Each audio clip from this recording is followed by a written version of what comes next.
भी होता है, लेकिन विपक्ष में जब होता है तो सड़कों पर लड़ाई लड़नी पड़ती है।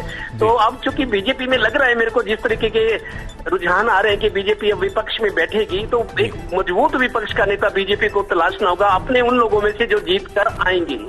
तो लिहाजा मतलब उलटफेर हो गया, बहुत बड़ा उलटफेर। जो विपक्ष में था वो सत्ता की सीढ़ियां चढ़ता हुआ नजर आ रहा है और जो सत्ता में थे वो नीचे उतरते हुए नजर आ रहे हैं। तो ये एक मैसेज है। और बीजेपी के लिए भी जिस तरीके से एंटी इनकम्बेंसी वाला फैक्टर था, बदलाव की जो एक स्वभाव होता है मानवीय स्वभाव के, ज्यादा देर तक पुरानी चीज को कोई देखता नहीं है। 10 से 15% वोटर ऐसे होते हैं जो बदलाव को पसंद करते हैं। तीसरी बड़ी बात इस बार ये हुई है, बीजेपी को सबसे बड़ा नुकसान ये हो रहा है, डेंट ये पड़ रहा है कि कांग्रेस इस बार मजबूत है। 2014-19 में 14 में तो कांग्रेस बिल्कुल मृत प्राय थी। 19 आते आते हालांकि कांग्रेस को उम्मीद नहीं थी, 31 सीटें जीतने के बाद भूपेंद्र हुड्डा ये भी कहने लगे थे कि हमारी 4 सीटें और आती, बीजेपी की 40 आई हैं तो 4 उनकी कम होती, हमारी आती तो सरकार कांग्रेस बनाती। तो अब अपार जन समर्थन, लोगों ने भरोसा जगाया है कांग्रेस पे। और भूपेंद्र सिंह हुड्डा, दीपेंद्र हुड्डा, ये 2 बड़े नेता है जिन्होंने अपने कंधों पर प्रचार की जिम्मेदारी ली थी। हालांकि बीजेपी की तरफ से प्रधानमंत्री 4 बार आए, अमित शाह 3 बार, योगी आदित्यनाथ 2 बार आए।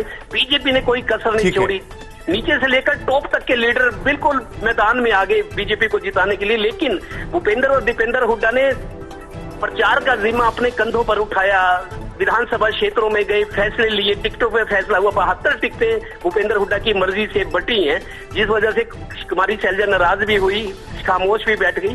तो उसका रिजल्ट पार्टी को मिलता दिख रहा है। जी इवन आपने भरोसे वाली बात की, जब भरोसे की बात आती है तो एक दौर वो भी था कि जब इनेलो का जलवा था, लोग भरोसा करते थे, और उसके बाद जेजेपी बनी तो जेजेपी पर भी भरोसा किया गया। लेकिन ये भरोसा इन क्षेत्रीय दलों से छिटकता हुआ, बाहर होता हुआ क्यों जनता का दिखाई दिया? इस बार क्यों ऐसे आंकड़े दिखाई दे रहे हैं कि क्षेत्रीय दल गौण हो गए, नकार दिए जनता ने?